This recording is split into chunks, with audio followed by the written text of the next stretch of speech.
is that now you could buy 3D printed homes. And it's from a company called SQ4D, which is a New York-based company, has barely a dozen employees. And while they aren't the first company to make 3D homes or 3D printed small structures, they are being used. They are the first company using the technology specifically for the for sale market. So you can buy a home that has been 3D printed, and they said they started off by making small desktop 3D printers and came up with the idea that they need to disrupt the housing market and the construction industry. I think this is a great idea. It's going to be cheaper. It's going to be cheaper over time for them to be able to use this. And you can see in this picture, they just use concrete for the walls, and they could basically use any material they want. But it's a very solid house, very solid. And I'll link the video down below so you can see it.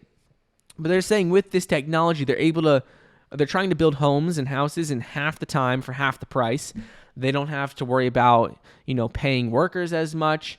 They said their profits will be higher. They'll be able to show, they'll be able to have be able to make more profits just because they don't have to hire as many people to work on it. They have to have their 3D printers to actually do it, but they could just set that up, leave it overnight, and it could just go continuously until the house has been printed and built.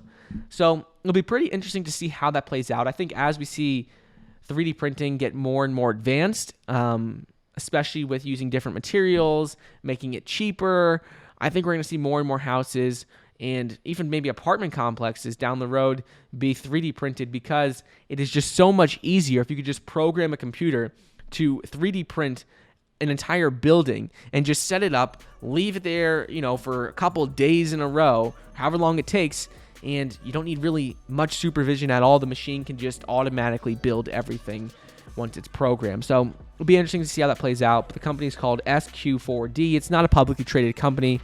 Pretty small, but I think we will see this continue to grow in the next couple of years.